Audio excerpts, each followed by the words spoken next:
This is the presentation for the Human Services Funding Collaborative for the 2027-28 funding cycle, which was presented on March 3rd and 4th, 2026.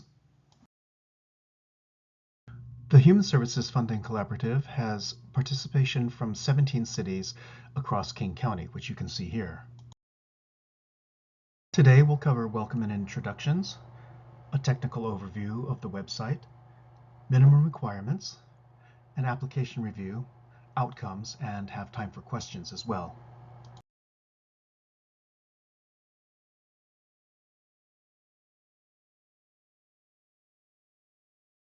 Start with the ShareOne app website. That's shareoneapp.org. Here, you'll find general information about the Human Services Funding Collaborative. On the application process page, you can learn about the application process and also find links to useful information. Things like city minimum requirements for application, the application questions in Word format for your reference. This is particularly useful if you have multiple people working on the same application. You can answer the questions separately, then later cut and paste your responses into the online form.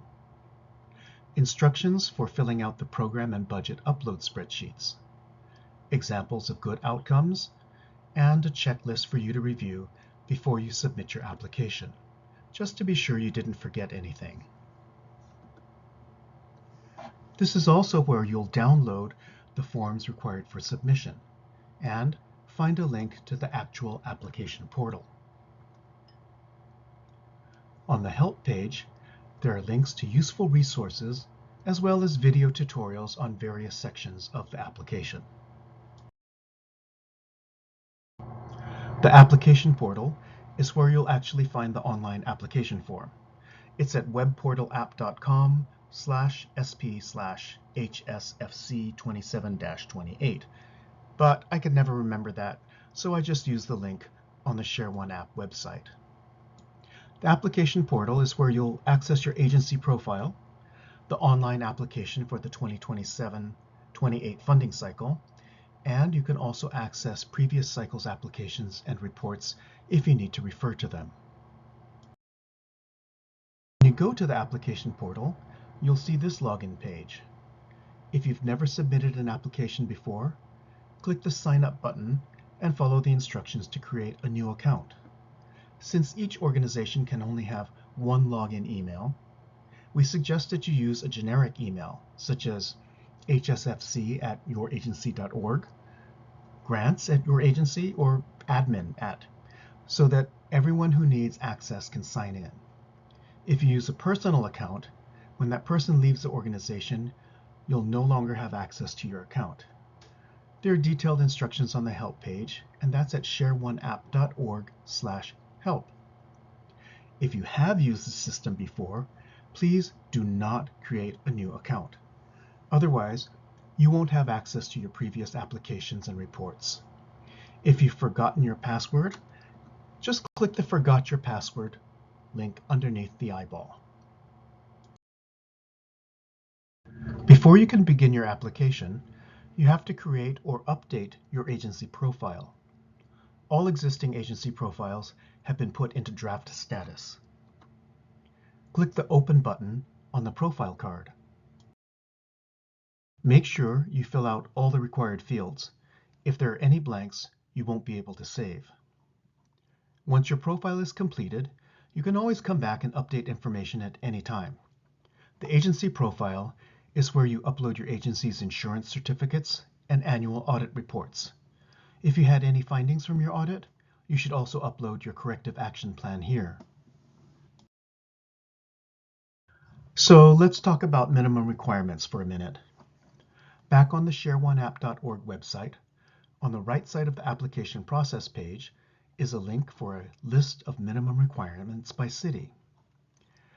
Each city may be slightly different in their requirements, but in general, they require audits and financial reviews. If your revenues are $1 million or less, you need to upload a statement to that effect and the name and address of the entity that prepares, reviews, or audits your organization's financial statements. If your reviews are between 1 and 3 million, you need to have a 990 or audited financial statement prepared by an independent CPA. If your revenues are over $3 million per year, you need to have an independent third-party audit. You should adhere to generally accepted accounting principles. You need a whistleblower policy, conflict of interest policy, and an audit committee. They need to be set up upon contracting. And then an internal controls policy and records retention policy may be required upon contracting. Be sure to check the requirements for all the cities that you'll be applying to for funding. Read the city-specific information sheets for each city you're applying to carefully. They list the approximate amount of funding available, what the review process is like, any priorities they may have, and any other requirements they may have. There's also a handy summary sheet of all the city requirements for easy reference if you're applying to multiple cities. If you have any questions at all, contact your city staff. Okay, so you've created or updated your agency profile. You've checked the minimum requirements and reviewed all the city-specific information sheets. Now you're ready to start your application. Once you log in, you'll be on your agency's homepage. Click the Get Started card to start a new application. Then click the Open button to open the 2027-28 application form. We'll walk through the application together, starting with the program name. Enter a short but descriptive name for your program. Don't put your agency name here, just the program name. I'm going to name my program The Best Program Ever. This program doesn't autosave, so it's a good idea to hit the Save Draft button frequently. I also like to download all the questions from the ShareOne app application process webpage and put all my responses into a Word document and paste them in later. That way, if I forget to save draft and the electricity goes out, I still have all my answers saved. It's also helpful if you have more than one person working on the same application. Since only one person can be logged in at a time, this way, maybe the program manager can be working on the narrative, while the finance person can be working on the budget. Once your application is finished, you can submit it by clicking the Mark Complete button. The system is set up so that even though you've marked complete, you'll still be able to make changes up until the deadline, which is at 4 p.m. on April 6th. If you do make edits, just be sure to resubmit it or it will be still in draft form and it won't be considered for funding. You can preview or print the information at any time by clicking the little blue triangle. This is a good way to view and print the application before submitting it. You can also view the uploaded files in the preview form mode. Okay, next, you'll choose a category for your program. We know a lot of programs provide multiple services that they may fall into more than one category, but please just choose the one that you think fits the best. If you're unsure, contact your city staff and they can help you figure it out. Check all the cities that you'll be applying to for funding. For each city that you check, you'll be asked for how much they awarded your program in 2025 and how much you're requesting in 2027. If they didn't fund you in 2025, just put 0. The total requests to all cities will auto-calculate. And then you'll enter the total program budget from 2025 and what the projected budget will be for 2027. Be sure these numbers match what's on the program and budget upload, which we'll get into later. Under Program Information, first describe your program in one brief phrase or sentence like food bank, emergency rental assistance, childcare vouchers, after-school program, information and assistance, etc. Cities use this brief description to share with councils, staff, and/or commissions. Next is the program contact. This is the person cities will be contacting for information about the application and the program. Under Program Description, First, provide an overview of your program. Describe your proposed program and include details on the services provided, who will deliver them, and how they'll be delivered. If you make your services more affordable to certain individuals, talk about that. And let us know how you prioritize services. How do people hear about your program? What outreach do you do? Do you work with partner agencies? Do you advertise on the side of buses or in ethnic media? Next, you'll talk about the people that will be served by your program. Are they homeless youth? Are they low-income families needing mental health services? Maybe they're immigrants or members of a specific cultural community who live in rural South King County, for example. Who provides the services for this program? Talk about your staff, any special skills or training they receive. Are they bilingual or bicultural? How do they reflect the population of the people that you serve? Is there a cost to clients to receive services? If so, talk about it in the program overview. Do you offer reduced rates or a sliding fee scale? Are there scholarships available? And then talk about the specific issue or issues your program addresses. What sorts of challenges are your program participants facing that you work to address? And then lastly, talk about your efforts to achieve equity for your clients as well as for your staff internally. What has your organization been doing to address disparities based on race, gender, income, or other factors? And what changes have you seen as a result of these efforts? If you haven't seen significant changes yet, we want to know what you're going to do differently so that 2 years from now, you'll be able to say how you've been successful in addressing these disparities. The next section is on outcomes.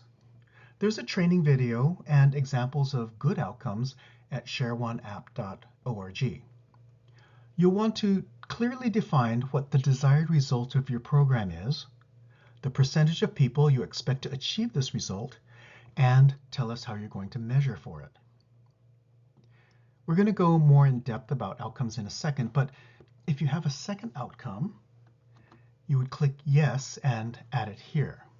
So for example, if you're in an employment program, maybe your first outcome might be the percentage of people who get a living wage job within 6 months of enrollment. So the desired result might be obtain employment within 6 months of enrollment. And the percentage might be 75%. And how you're going to collect the data is by reviewing case notes and keeping a record of all those successes. And you might also want to report on how many stay employed after 3 months. So your second outcome could be maintain employment for a minimum of 3 months. We expect that 90% of those people would be successful, and I would enter 0.90. And I'll say that we'll collect the data by telephone interviews 3 months after placement.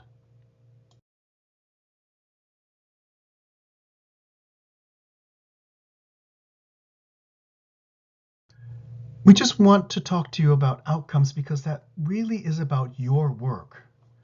It's about the great work that you do.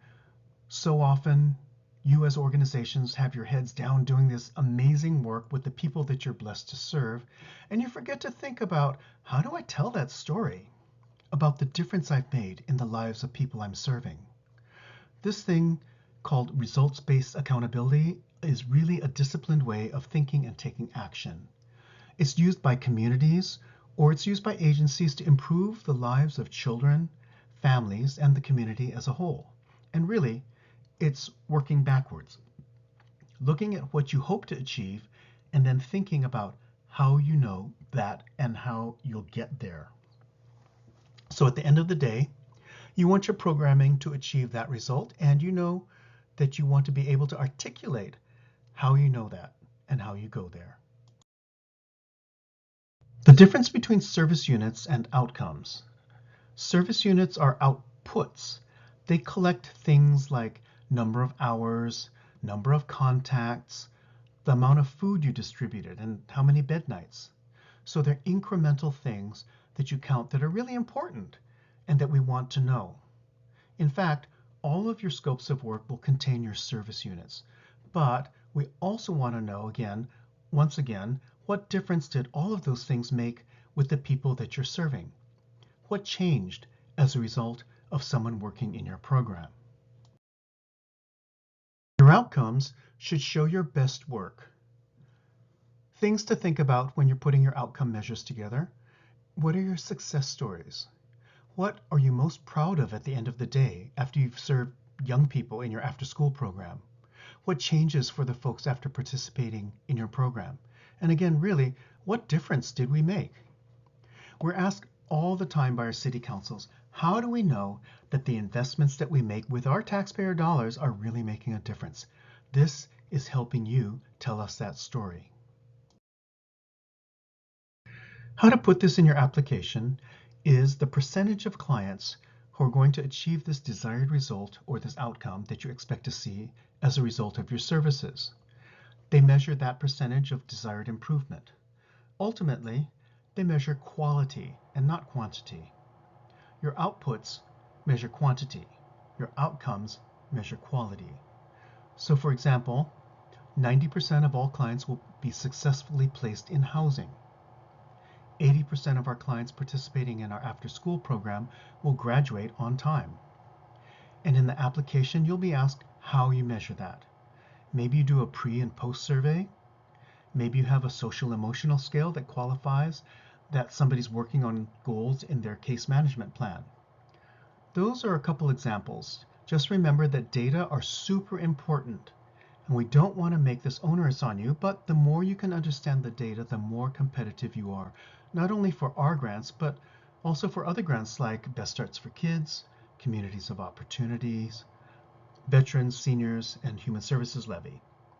These are all folks that are looking for the same type of thing, looking for outcomes, and how you know that you really made a difference. And then ultimately, if you need to ask for more money, you'll be able to say why. You won't just say, oh, because I serve more people. You'll be able to say, this is the difference that we make. Back to the application. The next section is around accessibility. We want to know what percentage of your program staff identifies as Black, Indigenous, and people of color, BIPOC. You'll report on the percentage of BIPOC agency leadership and board of directors on your agency profile. If all of your program facilities are accessible to people with disabilities, check yes. And we want to know what cities or neighborhoods you provide services in. Are all of your services in office? Do you offer virtual services? Where and how else do you provide the service? Are you open in the evenings, on weekends? How do you accommodate clients' varied schedules? And in what ways are your program accessible to people for whom English is not their first language? On any of these, if you check the box Other, a field will pop up where you can describe what that other thing is.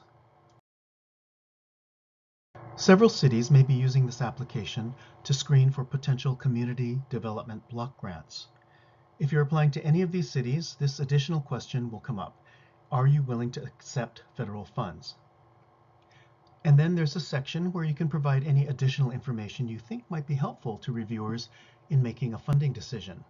This is totally optional, but we wanted to allow you to highlight anything that wasn't covered in the previous questions.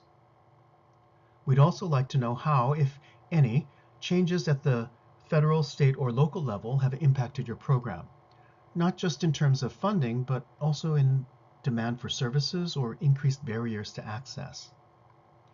And then finally, you'll have to complete and upload the program and budget detail spreadsheet. Let's take a look at the budget spreadsheet. Download the template from the application process page. That's at shareoneapp.org/application.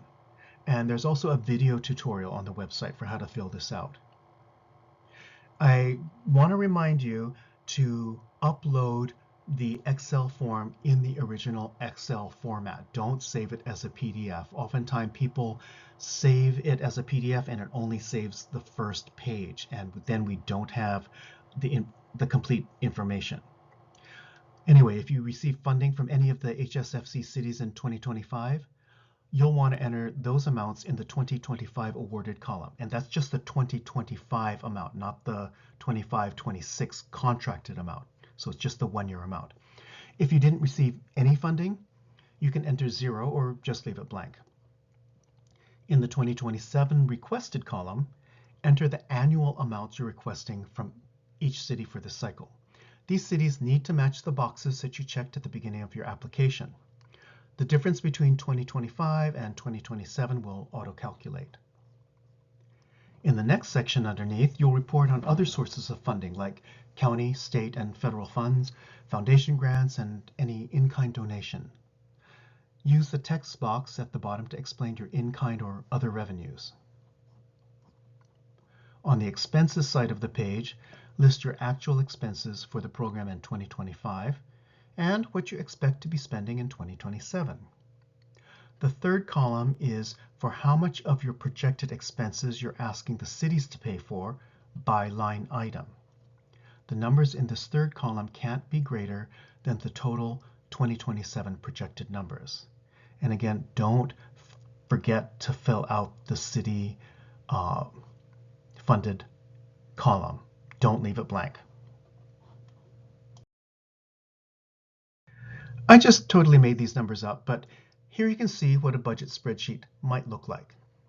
We've got our 2025 revenues in column B, and they total $50,700 down at the bottom. That's $7,000 from the 2 cities and another $43,700 from other sources. Column C is what we're requesting in 2027. $7,950 from the 2 cities, and we're expecting $49,830 from others. If you can see it, we've got $500 in in-kind revenues, and I've noted in the box at the bottom that it's donated office space. Then on the expenses side, we enter the actual amounts spent in 2025 and what we're projecting to spend in 2027. You can see we slightly overspent our 2025 budget by $20, but for 2027, they match exactly. Normally, the revenues and expenses would match unless you're expecting a surplus or a deficit, which we would explain in the box that says Surplus Deficit 2027 Explanation. If the difference between 2025 and 2027 is greater than 10%, here you can see it's 14%, provide an explanation in the application narrative. Some reasons might be that you're projecting to serve 50% more clients, or your rent went way up, or maybe last time you didn't calculate the full cost of providing services, and you're correcting that this time. Whatever it is, make sure that you explain it. The last column, column I, is the city's share of expenses. So here, I'm requesting a total of $7,950 from the 2 cities. So that number must match the total for the cities on the expenses side. Here I've put most of it into salaries and some of it into benefits. The rest of the expenses for my program are paid for by other sources. On the second page of the workbook, you'll enter your service units. What service or services is your program providing? How are you going to measure them? Use the drop-down menus to find the most appropriate category for your service and for your unit of measurement. 35 categories of services that you can choose from on the drop-down list, and you can also find them listed on the program and budget upload instructions sheet. Things like counseling or legal services or therapeutic daycare. If you're not sure what category makes the most sense for your program, contact your city staff for help. Next, you'll want to say how you're going to measure those services. Is it by 60-minute sessions, or maybe by bed night? Are you counting the number of phone calls? There's a drop-down list with 24 different units of measurement. Again, if you need help, please contact city staff. They're friendly people and they are happy to help. Please be sure to briefly describe your service unit and measurement. Don't leave this box blank. Let's say you're a food bank and your service is food. Well, that doesn't really tell us much, but the measurement might be either in pounds of food or meals, whatever makes the most sense for your program. explain how you're defining that service unit and how you're measuring it. In the next section, you'll enter the number of service units you provided to each city's residents in 2025 and how many you expect to provide in 2027. And just like with the budget, of the projected service in 2027, how many of those service units will be paid for by each city that you're requesting funding from. The city-funded numbers cannot be bigger than the 2027 projected numbers for any city. Also wants to offer group sessions starting in 2027, and I'm going to track and report on these as counseling for the name of the service, and I'll be counting each 60-minute session as one unit. As you can see, I'm not asking the cities to pay for much of the service. Most of the funding for this particular service will come from an outside grant. Residents is pretty straightforward. Again, the city-funded column is either the same or less than the total number of residents you expect to serve in 2027. Please do not leave the city-funded columns on this spreadsheet blank, on any of these spreadsheets blank. If you're not sure how to fill them out, contact your city staff. If you leave them blank, it will be considered an incomplete application, and many cities will not even review them. Some cities, particularly in South King County, have multiple zip codes that cross city boundaries, so please be sure you know how you'll be tracking each city's residents. After all the required fields have been completed and you click the Mark Complete button, your application will say Complete. It won't be submitted until you hit the Submit button. After your application has been submitted, back on your home page, you'll see it as grayed out and it says it's a submitted application. If you have another program that you want to apply for, just click Add Another, and a second program card will appear that says you need to complete the application. You don't have to complete the first application before adding another. You can have all your programs open at the same time until you're ready to submit. But remember, only one person can be in the system at a time. We are here to help. First, check out all the wonderful tips and resources at shareoneapp.org. There are videos, there are written materials, PowerPoint.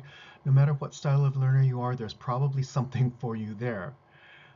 When to contact city staff. If you have questions about the application, you're not sure about the outcomes, you're not sure about which service unit to pick for your particular program, they can help you with that. Contact the help desk at shareoneappquestions@gmail.com if you need help with the website. If you have trouble logging in, things like that, that you would contact the help desk for.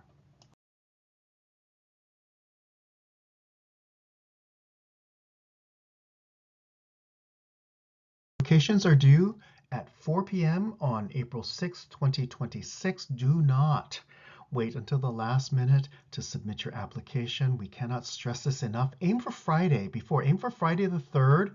Get it all done and you'll have the weekend to enjoy. If you happen to need a little bit more time, you've got still the weekend and you can submit it Monday morning. If you wait until 3:55 on the 6th, for sure something horrible is going to happen, like your electricity is going to go out, your computer is going to crash, Comcast is going to blow up or something. Don't wait until the last minute. Turn it in, submit it way in advance, and you will just have peace of mind.